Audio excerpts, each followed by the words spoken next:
చలో అందరికీ శనార్థులలో hit stop సమర్పించు మాస్ మలన ముచ్చట్లకు స్వాగతం. వచ్చేసిండు మీ నర్సుకాక. ఇక అరుచుకుందాం రారులా ఇయాల్టి మోక. అత్త మీద కోపం దుత్త మీద తీసిరట వెనకటోగలు. కేసీఆర్ మీద కోపం ఉన్నది కాబట్టి కాంగ్రెస్ పార్టీ వచ్చింది, కానీ లేకపోతే ఆడికెళ్ళి వస్తుందా కాంగ్రెస్? అంత తాకతేడు ఉన్నది వాళ్లకు.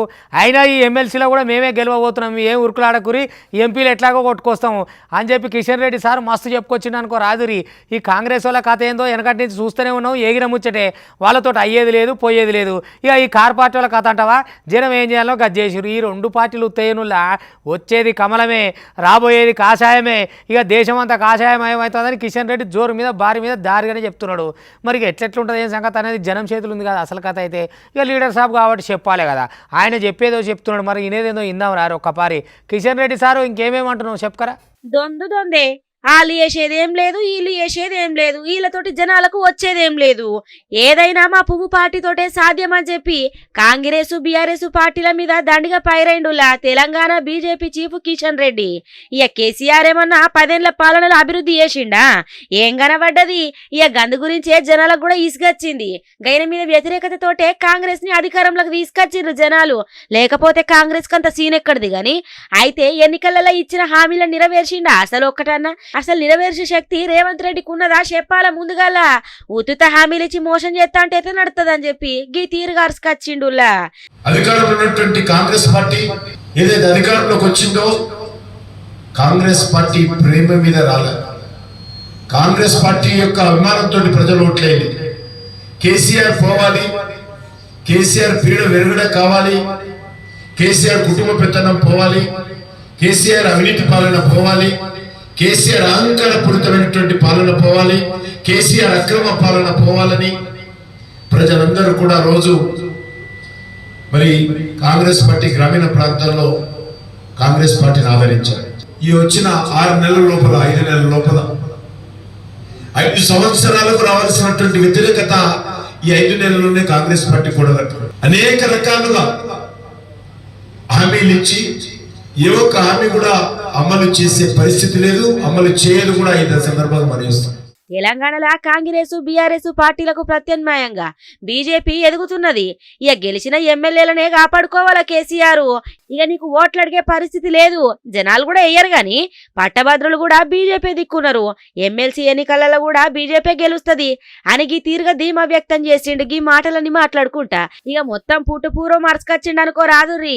వాళ్ళేం చేయలేరు, వీళ్ళేం చేయలేరు, ఏది సాధ్యమైన పువ్వుతోటే సాధ్యమని గీ తీరుగా చెప్పుకొచ్చిండు. ఇక మరి కేసీఆర్ ని కూడా దండగా అరుచుకున్నాడు అనుకో రాదుర్రి.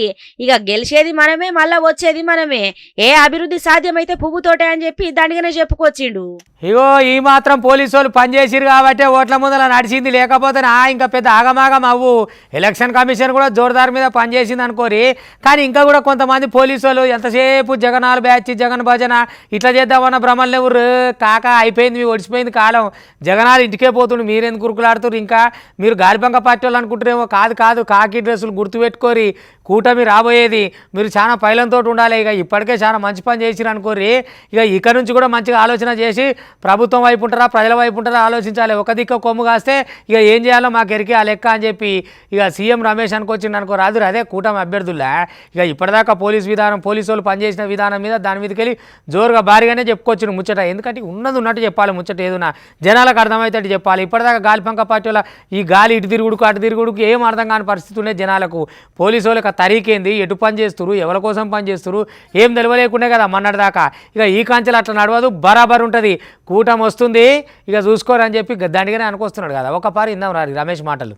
పోయిన 5 ఏళ్లల్లా తొలిసారి పోలీసోళ్ళు మంచిగా పనిచేసిండ్రు. ఇక గిట్ల పోలీసోళ్ళు గట్టిగా గమాంచి పనిచేసుడుతోటి గాలిపంక పార్టీ రౌడీ మూకల గుండెల్లా రైలు గట్టిగానే పరిగెడుతున్నట్టున్నాయి కదా అని చెప్పి బీజేపీ నేత అనకాపల్లి కూటమి ఎంపీ అభ్యర్థి సీఎం రమేష్ ఇక పంక పార్టీ మీద నిప్పులు జరిగిండు అనుకో రాదుర్రి. ఇక అయితే కొంతమంది ఆఫీసర్లు ఇంకా పాత వాసల్నే ఉన్నారు, కోలుకోలేరు. ఐప్యాక్ ముసుగుల జగనాలు వసూళ్లకు మస్తుగా పాల్పడుతున్నాడు. వాస్తవానికి చెప్పాలంటే ఐప్యాక్ అంత సీన్ లేదు గాని అని చెప్పి సీఎం రమేష్ జగ్గుల మీద కత్తులు నూరిండనుకో రాదురి మొత్తం మీద మాటలతోటి. ఇక ప్రజల చైతన్యంతో రాష్ట్రంలో రాక్షస పాలన పోతున్నదన్న సందర్భంగా తిరుమల శ్రీవారిని దర్శించుకొని మొక్కులు చెల్లించుకున్నట్లు తెలుపుకొచ్చిండులా. ఇక పోలింగ్ శాతం పెరుగుడుతోటి రాష్ట్రానికి ఖచ్చితంగా మేలు జరుగుతుంది అని చెప్పి ఆయన ఆశాభావం వ్యక్తం చేసిండు. ఇక ఇనుండ్రి గైన మాటలలోనే రాక్షస రాజ్యం పోయి రామరాజ్యం తెచ్చేదానికి మీరు ఆశీర్వదించిన దానికి ధన్యవాదాలు తెలుపుతూ ఈరోజు ఆ స్వామిని ఆంధ్రప్రదేశ్లో పీస్ఫుల్గా ప్రతి ఒక్క ఓటరు తన హక్కును 83% వరకు వినియోగించుకుని ఆంధ్రప్రదేశ్ రాష్ట్ర మేలు జరిగేదానికి దుర్మార్గపు పాలన తరిమి కొట్టేదానికి ఆ దేవుడు ఆశీర్వదించడం వల్ల ఆ దేవుడికి మొక్కుబడి ఉండింది. ఈరోజు తీర్చుకోవడం జరిగింది. ఆంధ్రప్రదేశ్లో పోలీసు వారి డ్యూటీ వారు చేస్తున్నారు మొట్టమొదటిగా చాలా రోజుల తర్వాత. అయినా ఇంకా కొంతమంది ఆఫీసర్లు ఇంకా పాత వాసనలోనే ఉన్నారు. ఇప్పుడు ఎలక్షన్స్లో న్యూట్రల్గా పనిచేస్తే వైఎస్ఆర్ కాంగ్రెస్ వాళ్ళ గుండెల్లో రైలు పరిగెత్తి వాళ్ళు చేయాల్సిన అక్రమాలు అన్యాయాలని చేయలేకపోయినామనే బాధతో దీనాది స్థితిలో ఉన్నారు. అది ఇన్నారులా గదనట్టు కథ. 5 ఏండ్లల్లా ఎంత ఆగం చేసి కూర్చున్నాడు. ఆడిందే ఆట పాడిందే పాట. నేను ఆయంటే ఆయి లేకపోతే బాయి అన్నట్టు చేసే జగ్గులు. గందుకే జగ్గులు జనాలు చూసిండ్రు 5 ఏళ్ళు నీ కథ అంతా. అందుకే ఇప్పుడు బుద్ధి చెప్పిర్రు. నీ సక్కదనం కాకపోతే మరేంది చెప్పు. అయ్యో మల్లన్న పాల మల్లన్న నీకెంత బాధ వచ్చినేవే. నీ ముచ్చట చెప్పాలంటే నా పానం కూడా తరక్కపోతున్నది. జర్ర కీసల వాయగానే రాజ్యం పోతూనే ఉన్నది. నేనేమిటి గొర్ర కాకుండా చేసిర్రు. పాపం ఆయన భూమి అంతా గుంజుకుంటురట. సుచిత్ర కాడున్న భూమి నాది కాంగ్రెస్ పార్టీ వాళ్ళు గుంజుకుంటురు. పోలీసు వాళ్ళు ఎట్లన్నా చేయాలని పాప పొల్లో మనం ఏడుస్తున్నాను పనిచేసిన అనుకో రాజురి. అదే సర్కారు ఉంటే ఎట్లా చెప్తుండే పులి గర్జించినట్టు చెప్తుండే. ఇప్పుడేమో జర చూడురాయా ఇగో నా భూమి ఇట్లా పెట్టిరు అట్లా పెట్టిరు అని బతలా ఆడుకునే పనికి వచ్చిండు. అయినా నీ భూమి వాళ్ళు ఎందుకు గుంజుకుంటారే మల్లన్న లొల్లి పాడైపోను. కాంగ్రెస్ వాళ్ళు అంత కరువులు ఉన్నారే భూమికి. అరే కాంగ్రెస్ పార్టీ వాళ్ళు నా భూమి అంతా గుంజుకుంటారని అదే నువ్వు మాజీ మంత్రి పాలమల్లన్న పరిశానలో చెప్పుకొస్తున్నాడు పోలీసు వాళ్ళకు. ఇక ఆయనకు ఒక్క పరిశాన ఉంటుంది. అది పాపం మల్లన్న ఎంత మంచోడు. పాలు అమ్మిండు పూలు అమ్మిండు సక్సెస్ అయ్యిండు. ఇప్పుడు కానిస్తలేరట. మరి ఎట్లా చేస్తాడో ఏమో మల్లన్న. ఇక చూడు మరి సర్కారు కాడికే పోవాలన్నా. చూడు చూడు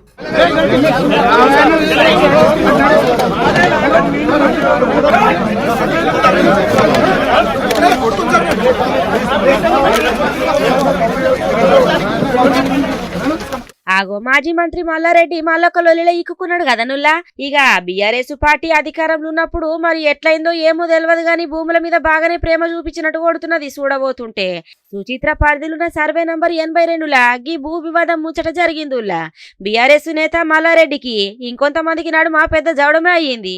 ఇక గీ ముచ్చట మీదనే నా భూమిని కబ్జా చేసిరని చెప్పి మల్లారెడ్డి మస్తుగా గరమైండు.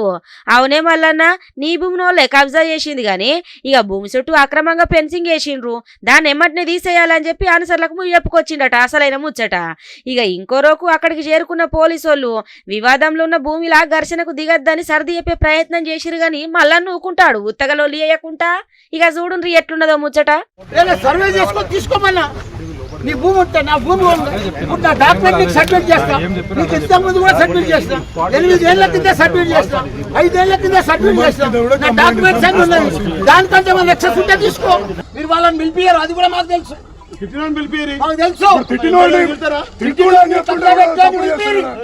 ఏం డాక్యుమెంట్ ఉందో చూపిరు. మా మీద కేసు పెట్టండి. తయారు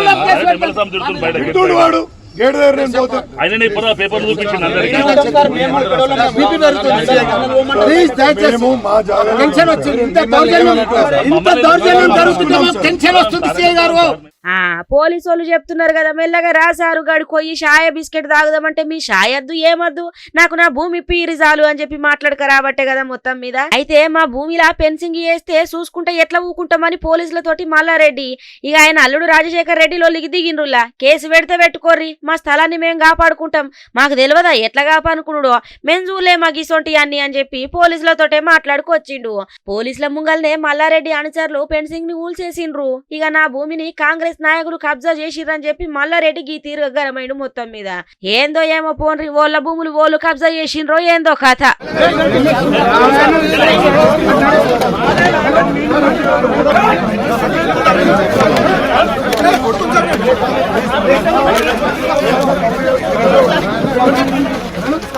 అమ్మో చక్కదానం ఎంత ముద్దుగా మాట్లాడుతున్నావు అయ్యా మోడీ నువ్వు. అమ్మలక్కలకు ఆయాసం లేకుండా ఇబ్బంది లేకుండా వాళ్ళకి సౌలత్ మంచిగా ఉండాలి హాలత్ బాగుండాలని మేము ఫ్రీ బస్సు తీసుకొచ్చినాం.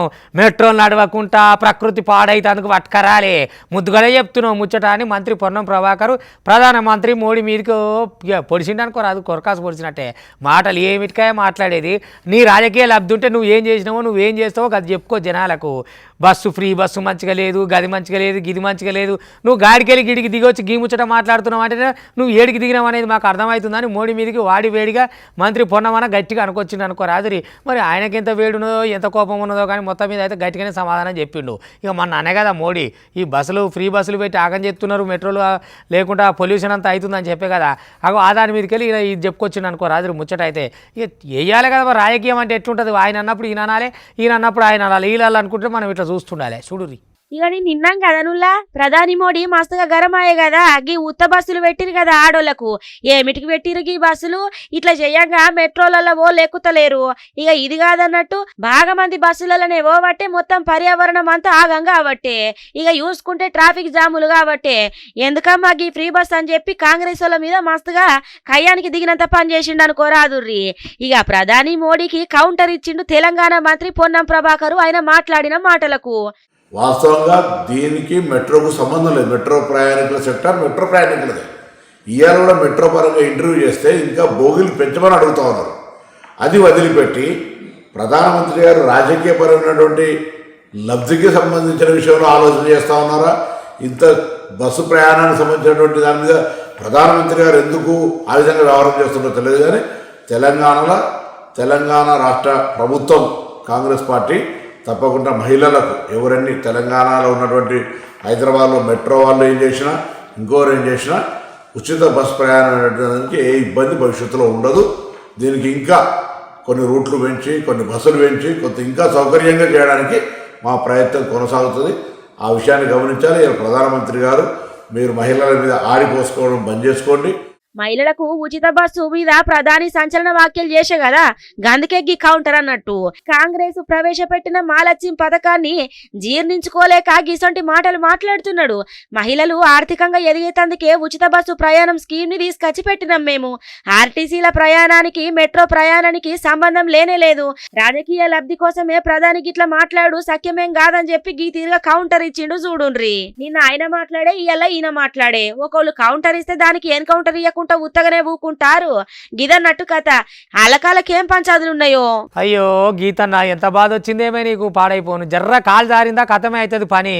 గిడ కూడా గట్లయిందో గౌడన్న మీదకి ఎక్కిండు మరి మోకు జారిందో ఈ గుయ్యి జారిందో ఎట్లనో కానీ ఇక కిందికి మీదకి అయిండు. ఏముందమ్మా 2 గంటల సేపు అట్నే కింద మీద వేలాడితే అటు ఇటు పట్టి జేసీబీ తీసుకొచ్చి ఎక్కడి ప్రాణాలు తప్పించుకునేసరికి అబ్బాబ్బాబ్బా నిజంగా గౌడన్నది ఎంత కష్టం ఉంటుంది చూడురి. అంతలా చెట్టు ఎక్కి ఆరితే ఏమన్నా ఉంటుందా? ఇప్పటికే ఎంతోమంది గౌడన్నలు అట్లా చనిపోయారు. ఇక బయటపడ్డోళ్ళు అయితే నిజంగా అదృష్టవంతులే. గిడ కూడా ఒక అన్నది అట్లనే అయింది పరిస్థితి. ఇక చూడు ఎట్లయిందో. వామ్మో 2 గంటల దాకా పాపం గీ గౌడన్న నరక యాతన అనుభవించిండుల్లా. యాదాద్రి భువనగిరి జిల్లా మోత్కూరు మండలము మూషిపట్ల ఊర్ల ఒక గీత కార్మికుడు తాడి చెట్టు ఎక్కిండట. ఇక అనుకోకుండా ప్రమాదవశత్తు మోకు జారింది. దీంతో గీత కార్మికుడు పాపయ్య తాడి చెట్టు మీద తలకిందులుగా ఏలాడిండుల్లా. పాపము 2 గంటల దాకా గంత మీద గట్ల ఏలాడుడంటే మామూలు ముచ్చట్నా చెప్పుండ్రి. అదొక నరకం కాదు మరి. బతుకు తెరువు కోసం ఎంతన్నా కష్టం చెయ్యాలా? ఇక ఇల్లు బతకాలా ఇంట్లో కడుపు నింపాలా ఉప్పితోటి 9 అన్ని తీసుకొచ్చి పెట్టాలంటే ఏం చేయాలా చెప్పుండ్రి. ఇక వృత్తి కష్టమైనా సరే తప్పనిసరి చేసుకోవాలి కదా. గట్లనే ఎప్పట్లెక్క పోయిండట. ఎప్పట్లెక్కనే మోకు పట్టుకొని చెట్టెక్కిండట. కానీ ప్రమాదవశత్తు గిట్లా అయిందుల్లా పాపము. ఇక కావాలంటే చూడుండ్రి వామ్మో ఎంత బాధ ఉన్నదో. అది చూసినారులా. వామ్మో 2 గంటలంటే మామూలు ముచ్చట్నా చెప్పుండ్రి. ఉత్తగా నిలబడమంటేనే నిలబడము గసొంటి తలకిందులు వేసి చెట్టు మీద గంత దూరాన 2 గంటలు ఉన్నాడంటే మామూలు ముచ్చట కాదు కదా. దాదాపు 2 గంటల పాటు నరకయాతన అనుభవించిండు పాపము గీ గౌడన్న. బాధితుడి కేకలు ఇన్న స్థానికులు జేసీబీ సహాయంతో తాటి చెట్టు మీద నుంచి సురక్షితంగా కిందికి దించిండ్రు. ఇక అక్కడ ఉన్నోళ్ళంతా మంచిగా చూసి పాపయ్యకు పెద్ద గండం తప్పించిరు అనుకో రాదుర్రి. ఇక ఊరోళ్లకు పాపయ్య కుటుంబము ధన్యవాదాలు తెలిపిండ్రు మొత్తం మీద. ఇక గివులా ఇవాళ హిట్ స్టాప్ సమర్పించు మాస్ మలన ముచ్చట్లు చూస్తూనే ఉంటారు. మళ్ళీ రేపు ఇది వరదాకా మీ టీవీ5 ఇగుంటా.